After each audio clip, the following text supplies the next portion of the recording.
Tonight, the Treasurer insists Australia will avoid a recession despite weak growth in the economy.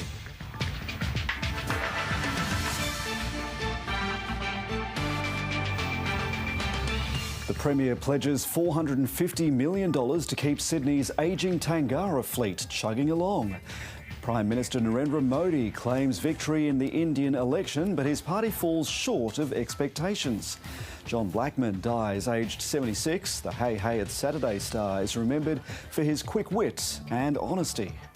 And the men's State of Origin begins while the women's sides gear up for Game 2.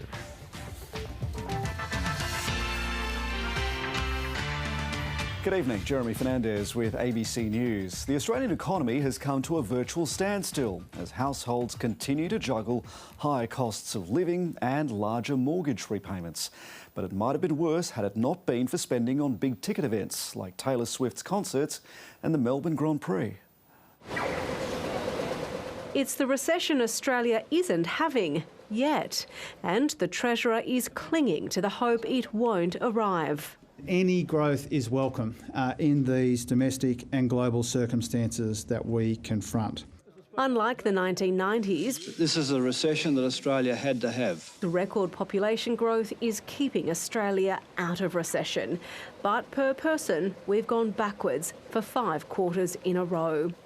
The economy barely grew in the March quarter, taking GDP to 1.1% for the year. Household spending provided a lifeline, with Australians not only forking out for essentials, but also splashing some cash on travel to Asia, concerts and sporting events. That meant they saved a smaller portion of their income. Government spending was also up, but investment across the economy was down. Well, forecasting is a difficult process. The Reserve Bank Governor, grilled at Senate estimates ahead of the data release, remains hopeful of avoiding a recession. The economy is very weak, but we've still got the labour market growing. But that didn't stop this sobering warning. If it turns out, for example, that inflation starts to go up again, or it's much stickier than we think, we're not getting it down, then we won't hesitate to move and raise interest rates again. Given the bank wants to prevent job losses, ANZ economists don't think that will happen. The chances of a hike, given they are trying to achieve and maintain the gains, as we heard a lot in Senate estimates today, that they're unlikely to hike again. The RBA meets again later this month. Most economists believe the March quarter GDP data won't affect the board's current holding pattern, with the chances of a rate cut by the end of the year now slightly higher. Rachel Papazoni, ABC News. The Greens have been accused of inciting violent pro-Palestinian protests and the vandalism of electorate offices across the country. In a fiery sitting of federal parliament, the Greens leader insists his party has done nothing of the sort, accusing the Prime Minister of trying to make the war in Gaza all about him. As Prime Minister, Anthony Albanese doesn't get to spend a whole lot of time at his Sydney electorate office, and for the last 6 months, none of his staff have been able to get in either. Enough is enough.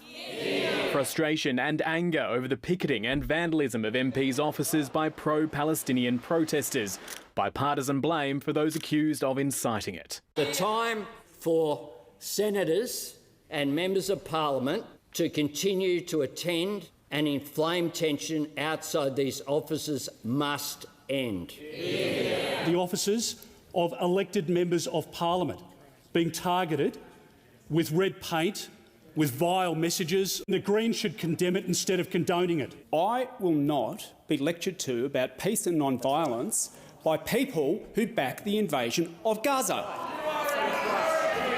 The Greens leader accusing Labor and the coalition of ignoring the horrific human cost of war. Instead of talking about the victims, the Prime Minister wants to make it about himself. Insisting his party members, elected or otherwise, are not to blame. The Greens, as a party of peace and non-violence, support protest that is peaceful What happened in Parliament today was the culmination of months of frustration from Labor and the Coalition that the Greens are using debate on the war in Gaza simply to win votes here at home. But the Greens' support for the Palestinian cause has been clear, long before this current chapter in the conflict began. And its argument that Australia isn't doing enough to call out Israel's offensive may well be resonating with parts of the community. Matthew Doran, ABC News, Canberra. The health insurer Medibank plans to defend allegations it breached privacy laws in the lead up to a massive data breach almost 2 years ago. The Information Commissioner will argue that Medibank failed to take reasonable steps to protect the personal information of nearly 10 million customers, resulting in hackers posting names, addresses and Medicare card numbers to the dark web. With so many people affected, the maximum fine could reach into the trillions of dollars. Ultimately, it will be up to the federal court to determine the appropriate penalty. Entities aren't going to be punished just for being subject to a data breach, but they are going to be the subject of investigation by our office for failure to put reasonable steps in place to prevent such a breach from happening. Australia's online safety regulator has dropped a high-profile legal case against Elon Musk's social media giant X. The e-Safety Commissioner had wanted the platform to take down videos of the stabbing of a Sydney priest. The federal court case was shaping up as a test of the regulator's global power, but has now been abandoned. Here's political reporter Tom Lowry. The battle has been lost. I made a strategic decision to withdraw here. But the e-Safety Commissioner warns the fight is just beginning. Let's face it, the war is going to be much longer and more extended. In the wake of the stabbing of a Sydney bishop in April, the Online Safety Authority wanted to force X and other companies to take down graphic vision of the attack. Not just here, but globally. The only way you can remove that content is at scale, is at the source. X and its billionaire owner were quick to claim the win. This case has raised important questions on how legal powers can be used to threaten global censorship of speech, and we're heartened to see that freedom of speech has prevailed. Freedom of speech is worth fighting for.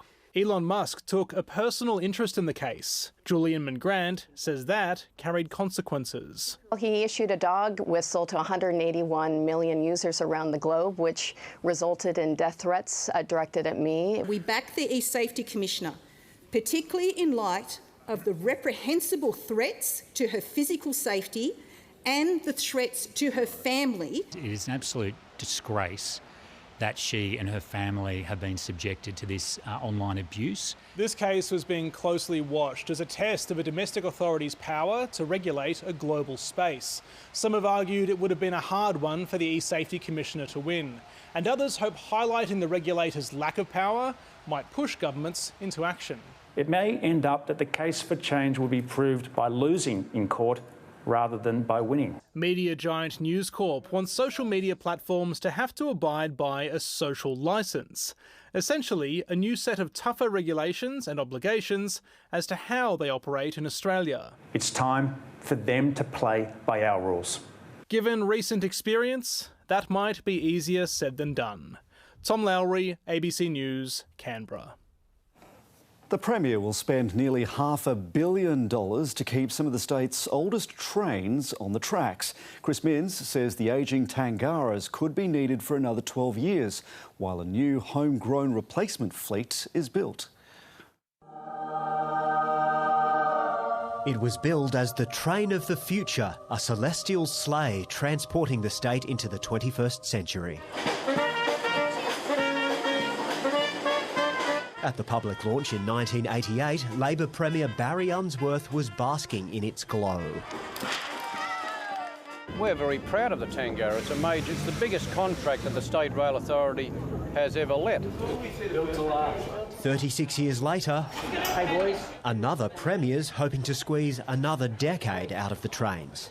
These Tangaras, built here right in New South Wales, that are still operating and still doing a great job. Putting a Band-Aid on this. It's the proverbial lipstick on a pig. The trains have been improving. Now everyone's approving. While they were once the pride of the fleet, the Tangaras are now in need of a major overhaul. Almost $450 million will improve technology, accessibility, air conditioning and communication on board. There's also $17.5 million to plan for a future fleet, including a business case to build the Tangara's replacement right here in New South Wales. After years of offshoring, the government says it will now have to rebuild the state's train manufacturing capability. We believe in our local skills, we believe in our local people. We've built great trains here before and we will do it again. I think commuters want a reliable service and a train that is ready to go, and if that can be manufactured here in that time, great, but if it can't, get on with delivering for commuters, not for your press release. Its best years may be behind it, but for now, the Tangara's tenure is secure. Nick Dole, ABC News, Sydney. New South Wales and Queensland are set to clash in Sydney for Game 1 of the 2024 State of Origin series. Reporter Bindi Bryce is at Sydney's Olympic Park. Bindi, how are these two rivals shaping up? Hey Jez, this is certainly shaping up to be an interesting one. And most of the focus heading into this year's series has been on the new Blues coach, Michael Maguire, who was brought in to replace Brad Bittler last year after he lost the last two series. Madge has certainly put his stamp on this Blues side. There's going to be 5 players that are going to be making their debut for New South Wales tonight, but a lot's been made of his decision to axe the captain, James Tedesco, in favour of Penrith's Dylan Edwards. Dylan Edwards has injured his quad, so now Teddy is back in, and a lot of people are tipping him to want to put in a massive performance, the kind of performance that he's put in years past. For Queensland, they're going to be looking to go 3 in a row, which would be massive for coach Billy Slater. Everybody's pretty much looking at their young superstar fullback, Reece Walsh, and whether or not he has the calmness and maturity to deliver in the big moments in this game. But look, it's an absolutely electric atmosphere here at Sydney Olympic Park. This is what the players dream of. This is what the fans look forward to. Should be a good one. Let's go the Blues. Bindi Bryce at Sydney Olympic Park. The radio and TV funny man John Blackman has been remembered for his irreverence and quick wit following his death at the age of 76. He became a household name as a member of the Hey Hey It's Saturday cast in the 1980s and 90s. The voice of variety comedy, John Blackman was the king of the perfectly timed zinger and the man behind beloved characters. Do you do voices? Yeah, I can do Blackman's voice. Listen. All right. How you going? All right? Oh, that's very good. Born in 1947, Blackman grew up in Melbourne. He worked in sales before finding his true love, radio. So I'm sort of like a comedic sniper, and I didn't realise I was going to be able to put this to any sort of use until I actually got into radio. He honed his craft in Goulburn and Canberra before returning to Melbourne, where at Channel 9 he met Daryl Summers. Hey Hey It's Saturday was born soon after. Daryl's always been a great ad-libber, and we just had this wonderful symbiosis. Oh, look, Norman Neumann hasn't got the gear on. Hello, Norman. Hello there. I'm naked. I've just got out of the shower. Daryl Summers remembered how Blackman would often have him in fits of laughter on the Hey Hey set. Sadly today, I'm just crying, he said in a statement. While it was Hey Hey on the weekends, Blackman also had a successful radio show on 3AW. We had some terrible fights. He once said, Hinch and I have buried the hatchet so many times, my backyard garden's getting rusty. But some of his comedy hasn't aged well. Singer Kamal has since spoken publicly about the hurt that racially charged jokes about him on Hey Hey caused. John Blackman didn't apologise. How would you like a brand new car? After Hey Hey It's Saturday wrapped, Blackman did a variety of work, including more radio and even Uber driving. Great dad, great brother, a terrific mate. He was diagnosed with cancer in 2018 and had to have a jaw reconstruction. Then he was diagnosed with bone cancer. Hopefully he'll be up there having a drink with Bert and Don. I mean, he is one of the last of the greats. If I was asked to describe myself, if on my tombstone, here lies John Blackman, bloody good bloke. Coming up on 7:30, the gifted boxer hoping to make it big. There's a lot that goes into boxing if you want to make it to the world stage. He's just always been a naturally gifted athlete and a natural talent. Oh, big shot, big right hand from Coolwell. He's very competitive on the inside, but very respectful for people and his opponents. Also, I'll speak to Treasurer Jim Chalmers about today's GDP figures. India's Prime Minister Narendra Modi has been returned to power, but the result is much tighter than many were predicting. Modi! Modi! Claiming victory, a rock star welcome for an expected and historic win. It's only the second time an Indian Prime Minister has claimed a third term. We Indians will walk together towards the development of the country, and in this third term, the country will write a new chapter of big decisions. But it's not the triumph Mr Modi or his party might have wanted. The ruling BJP lost seats to a stronger than expected opposition, and for the first time in a decade, it did not secure a majority on its own. The Prime Minister has lost his mandate. This is his political and moral defeat. The verdict marks a surprising revival for the opposition India alliance led by Rahul Gandhi. They've won 234 seats. That's more than 40% of the lower house, a big boost for the scion of India's fabled political dynasty. I would like to say to the people of my Uttar Pradesh that they have shown great wisdom and I am proud of them. Keeping a close eye on election coverage, this street food vendor says after a decade of Mr Modi, he'd hoped for change.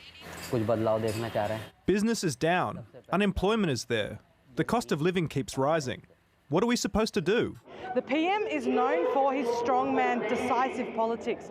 But if his victory speech is anything to go by, Indians are likely to see a humbler Modi as he relies on his coalition partners to govern the country for the first time in a decade. It's a bittersweet victory for the BJP. Politically weakened, they're promising to do better. We did not get the mandate we expected, but we are happy with whatever the people have given us. And the people have spoken. A victory for democracy. Meghna Bali, ABC News, New Delhi. The US President Joe Biden has made a sweeping directive stopping most migrants from seeking asylum at the US-Mexican border. The shutdown goes into effect immediately, but Republicans say it's just too little too late. Facing mounting political pressure, the US president says it's time to gain control of the border. I'm moving past Republican obstruction and using the executive authorities available to me as president to do what I can on my own to address the border. Those caught crossing illegally could be quickly deported or turned back to Mexico under the measure. But the president says he's not demonising immigrants. I'll never refer to immigrants as poisoning the blood of a country. And further, I'll never separate children from their families at the border. The asylum ban kicks in when the daily average of border arrests hits 2,500. There will be exemptions for unaccompanied children and people who face serious medical or safety threats. For those waiting at the border today, it was a bitter blow. I hope Joe Biden puts his hand on his heart and changes his mind to all migrants attempting to cross to the United States. The former President Donald Trump and fellow Republicans slammed the plan as insufficient. Why didn't you do this last month or the month before or the month before? How many dead bodies is enough? The truth is that Joe Biden's executive order won't stop the invasion. It's weak and it's pathetic. It will actually make the invasion worse. Immigration is high on the agenda for Americans in the run-up to the November elections. According to polls, Donald Trump is ahead on the issue of who would better handle border security. Joe Biden will be hoping today's announcement will bridge the gap. But immigration advocates are already flagging an appeal, accusing the president of backtracking on his legal obligations to protect asylum seekers. Carrington Clark, ABC News, Washington. Graphic excerpts from Hunter Biden's memoir have been used against him in his criminal trial in the US state of Delaware. The president's son has pleaded not guilty to 3 charges relating to his purchase of a gun back in 2018. North America correspondent Barbara Miller was in court in Wilmington.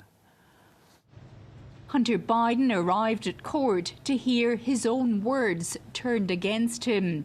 The prosecution playing lengthy excerpts from the audiobook of his memoir, which he narrated. I've bought crack cocaine on the streets of Washington, D.C., and cooked up my own inside a hotel bungalow in Los Angeles. The First Lady, Joe Biden, and other family members listened as he described his descent into addiction. I possessed a new superpower, the ability to find crack in any town at any time, no matter how unfamiliar the terrain. I could get off a plane in Timbuktu and score a bag of crack. The prosecution told jurors Hunter Biden knew what he was doing when he lied to purchase a gun in 2018. No one is above the law. Addiction may not be a choice, but lying and buying a gun is a choice. But the defence argued Hunter Biden did not believe he was addicted when he wrote on the paperwork that he did not have a drug problem. The defence lawyer said his client had no intent to deceive. Earlier, one juror was replaced after sending a message to the judge that she didn't have a car and couldn't afford to get to the court by any other means. It was a reminder that it really is 12 ordinary Americans deciding a case with potential implications for a presidential election. Hunter Biden's ex-wife is likely to be called soon, followed by a former lover, his brother's widow. Barbara Miller, ABC News, Wilmington, Delaware. To finance now, and markets were largely unaffected by today's slightly weaker than expected GDP number. Here's Alan Kohler. Well, Australia's economic growth has basically ground to a halt, which was no surprise to anyone. The only question was how close to zero it would be. The answer is as close as possible without being zero. 0.1% between December quarter and March quarter. Now, here's a longer-term perspective, 60 years of the annual growth rate. Now, I've drawn that dashed red line to show that while growth has been volatile, ranging from -3 to +9% in non-pandemic times, the 60-year trend has been steadily downwards. And it's worse when gross domestic product is divided by population to get per capita growth. Reserve Bank Governor Michelle Bullock says this isn't very useful considering we have low unemployment, but I beg to differ. It usefully shows how growth is being propped up by immigration. Per capita GDP fell in the March quarter for the 5th consecutive quarter. Final graph from the national accounts. The saving rate used to be about 5%, but after the fiscal largesse of the pandemic was spent, it now seems to be stuck at 1%, which is another symptom of the cost of living crisis. The dollar had a twitch upwards when the GDP came out, but is now slightly lower at 66.6 US cents. The share market also twitched, but stayed there, closing 0.4% higher with banks and retailers up, miners down. The Indian share market recovered 2% of yesterday's 5.7% loss following the surprising election result there. Other markets were mixed after a small rise in New York. And finally, oil, copper and gold went up last night, while iron ore fell again. And that's finance. While all eyes are on the men's state of origin this evening, there are only 24 hours to go until the women take centre stage again. The Sky Blues are hoping to wrap up the series at home, but the Maroons are still going into the match as the favourites. It's not just Sydney in the Origin spotlight this week. Newcastle is preparing to make its Origin debut, hosting Game 2 in the Women's Series. It's going to be super special, and to be honest, I'm actually happy that we get to warm up on the field and sort of take it all in and, really embrace it, and it's, such a big milestone. It's the first time Origin has been played in the regional city. New South Wales goes into the clash 1-0 up after a 22-12 victory in Brisbane last month. We haven't spoken too much the fact that it will wrap the series up. It's more about let's just get out there and win this game. The Sky Blues are set to field the same side, while the Maroons have switched captain Ali Brigginshaw from lock into her favoured halfback spot. Ali controls the field and we want her in that role, and we need her in that role for this game, so she'll do a job for us tomorrow night for sure. This Origin series has been history-making for women's rugby league. It's the first full best-of-3 contest, and tomorrow night's match, the first ever women's Origin sellout. What a moment for both teams, and really happy with how it's turned out. Just being here as well at Newcastle and being our home game and having it fully packed out, I think we just want to take it to that next level to kind of put footy on the map even more. Women's footy expanding on the map, in the stands and down on the field. Bridget Murphy, ABC News, Newcastle. Yannick Sinner will become the first world #1 from Italy. It follows Novak Djokovic having to pull out of the French Open with a knee injury. This looks a bit more concerning. Novak Djokovic had a medical timeout early in his fourth-round win over Argentina's Francisca Cerundolo. Last night, the 37-year-old withdrew from the tournament, saying, "I played with my heart and gave my all in yesterday's match, and unfortunately, due to a medial meniscus tear in my right knee, my team and I had to make a tough decision after careful consideration and consultation. That decision will see him lose the #1 ranking." Champion Yannick Sinner will officially take the top spot on Monday. It's everyone's player's dream to become #1 in the world. In the other way, seeing Novak retiring, it's for everyone disappointing. So I wish him a speedy recovery. Australia's Alex de Minaur will be playing for a place in the semi-finals when he meets German Alexander Zverev.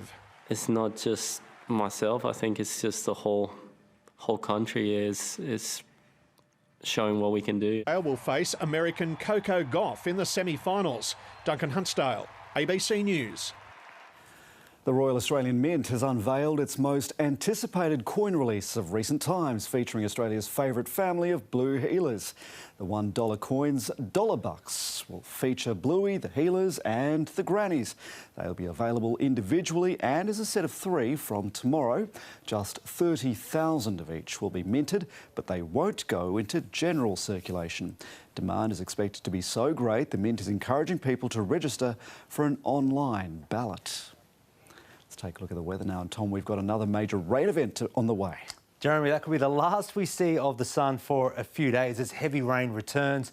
And the setup is nearly identical to last week's rain event. A pool of cold polar air is sitting over the inland, and that will cause warmer air over the Tasman Sea to rise.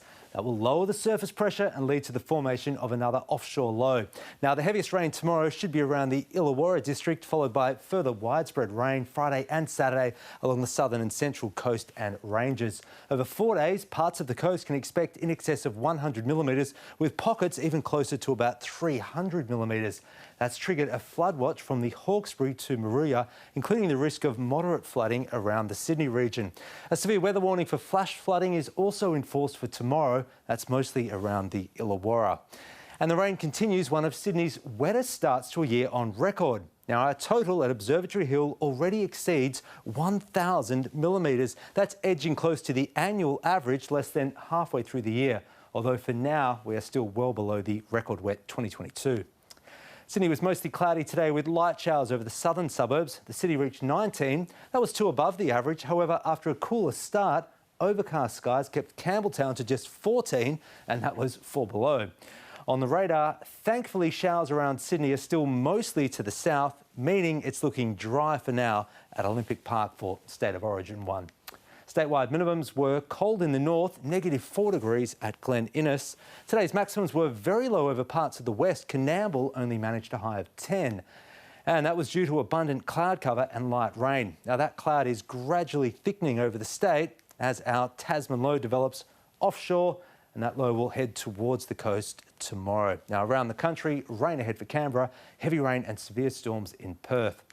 For the northeast, mostly sunny tomorrow for the northern rivers. There's a medium chance of showers for remaining regions and the slight risk of a storm along the mid-north coast.